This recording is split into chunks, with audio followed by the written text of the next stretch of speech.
আচ্ছা, আমাদের ন্যাশনাল ইউনিভার্সিটির এইবারের টপিক্সটা হচ্ছে অসমোসিস নিয়ে। ঠিক আছে, আমাদের সর্বশেষ এই চ্যাপ্টারের সর্বশেষ টপিক্স অসমোসিস নিয়ে। তো তোমাদের এক্সামে সাধারণত এই প্রশ্নটা এইভাবে দেখা যায় যে টিকা আকারে অনেক সময় অসমোসিস আসে, আবার অসমোটিক চাপ আসে। ঠিক আছে, তো আবার আসতে পারে যে অসমোটিক চাপের সূত্রগুলো, বিবৃতি এবং ব্যাখ্যা করো। তো যেভাবে আসুক না কেন, আসলে আমরা একই অ্যান্সার দেওয়ার চেষ্টা করব। দেখো, অসমোসিস আর অসমোটিক চাপ দুইটা বিষয় একে অন্যের সাথে সম্পর্কিত। ঠিক আছে, আমরা দুইটাই শেখার চেষ্টা করব একইভাবে।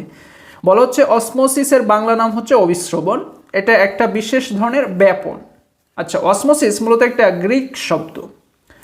যখন কোনো দ্রবণ আর দ্রাবককে অথবা দুইটা অসম ঘনমাত্রার দ্রবণকে কি করা হয়, একটা অর্ধভেদ্য পর্দা দ্বারা পৃথক করে রাখা হয়, তখন দ্রাবক অণুগুলো যদি দ্রাবক থেকে দ্রবণের দিকে বা নিম্ন ঘনমাত্রার দ্রবণ থেকে উচ্চ ঘনমাত্রার দ্রবণের দিকে কি করে অর্ধভেদ্য পর্দার ভিতর দিয়ে স্বতঃস্ফূর্তভাবে প্রবাহিত হয়, তবে দ্রাবক অণুর এই স্বতঃস্ফূর্ত প্রবাহকে বলা হয় অসমোসিস বা অবিশ্রবণ। এখন এটা তো অনেকটা বড় আকারে দেখা গেল, তাই না? ছোটভাবে তোমরা কিভাবে লিখতে পারো যে কোনো দ্রাবক একটা অর্ধভেদ্য পর্দার মধ্য দিয়ে নিম্ন ঘনত্বের দ্রবণ থেকে উচ্চ ঘনত্বের দ্রবণ দিকে ব্যাপিত হওয়ার প্রক্রিয়াকে অবিশ্রবণ বা অসমোসিস বলে। ঠিক আছে, আমি যদি তোমাদেরকে এটা একটা চিত্র দিয়ে বোঝানোর চেষ্টা করি, দেখো এখানে একটা চিত্র আছে। এখানে মনে করো এই এই যে এই অংশগুলো হচ্ছে দ্রাবক। ঠিক আছে, এই অংশটা হচ্ছে দ্রাবক আর এই অংশটা হচ্ছে দ্রবণ। এই অংশে আছে দ্রাবক, এই অংশে আছে দ্রবণ।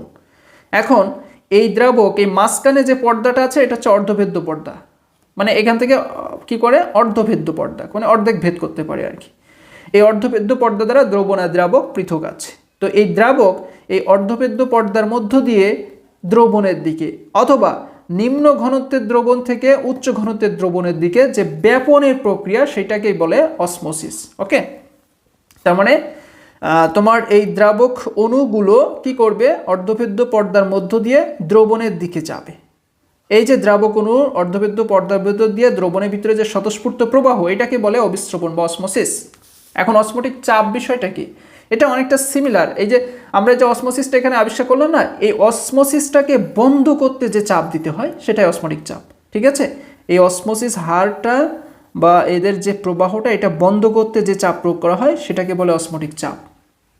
কি সেটা দেখো, বলা হচ্ছে যে যে অতিরিক্ত চাপ দ্রাবকের উপরে প্রয়োগের ফলে দ্রাবকের বাষ্পচাপ দ্রবণের বাষ্পচাপের সমান হয়, তাকে অসমোটিক চাপ বলে। ঠিক আছে, যে এক্সট্রা চাপ দ্রাবকের উপর প্রয়োগ করলে দ্রাবকের বাষ্পচাপ কিসের সমান হবে, দ্রবণের বাষ্পচাপের সমান হবে, তাকে অসমোটিক চাপ বলে। একে পাই দিয়ে প্রকাশ করা হয়, পাই দিয়ে অসমোটিক চাপকে পাই দিয়ে প্রকাশ করে। এর একক হচ্ছে সেন্টিমিটার বা মিলিমিটার বা অ্যাটমসফিয়ার, যে কোনো একটা একক দেওয়া যায়।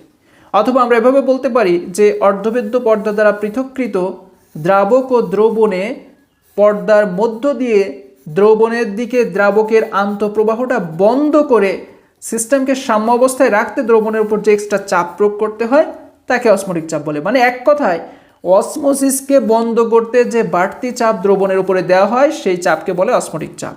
ঠিক আছে, অসমোটিক চাপের তিনটা সূত্র এখনো পর্যন্ত আবিষ্কার হয়েছে।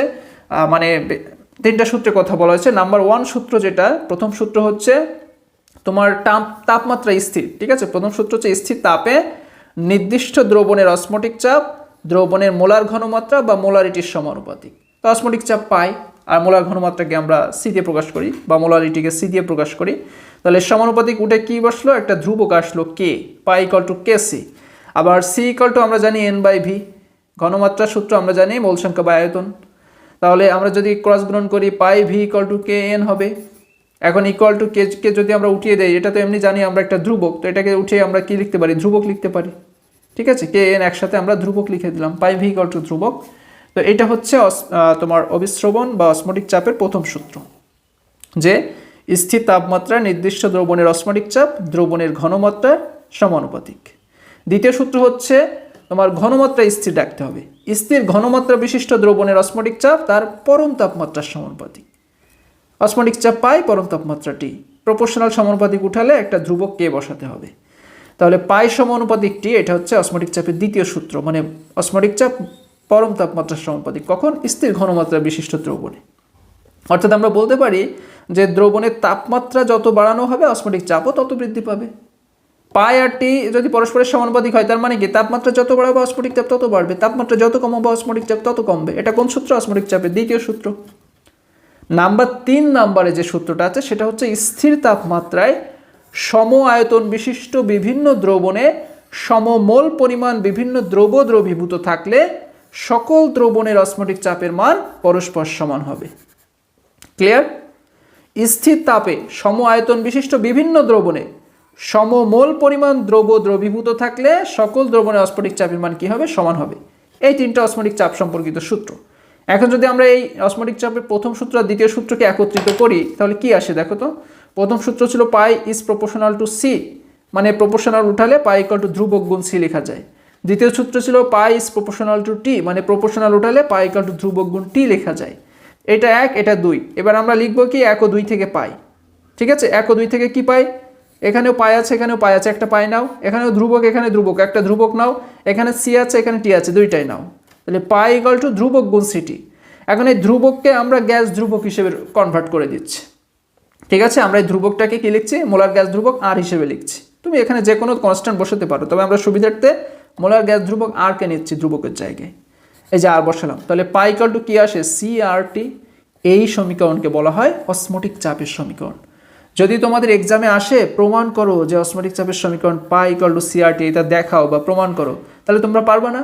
তোমরা প্রথম সূত্র লিখবা, দ্বিতীয় সূত্র লিখবা, তারপর প্রথম আর দ্বিতীয় সূত্রকে মিক্স করে দিবা, তোমাদের অসমোটিক চাপের সমীকরণ পাই ইকুয়াল টু সি আর টি চলে আসবে। কিংবা টিকা আকারে অসমোটিক চাপের টিকা লিখতে বললেও তোমরা কিন্তু এই ফার্স্ট, সেকেন্ড, থার্ড সূত্রগুলো অবশ্যই লিখবা সেখানে। ঠিক আছে, প্লাস অসমোটিক চাপের একটা ব্যাখ্যা দেওয়ার চেষ্টা করবা। খুব ভালো হয় যদি শুরুতে অসমোসিসের অবিশ্রবণ বা অসমোসিসের সংজ্ঞা বা ধারণাটা একটু দিয়ে নাও। এবার আমরা চেষ্টা করব দেখব অসমোসিসের সাথে ব্যাপনের কি পার্থক্য আছে।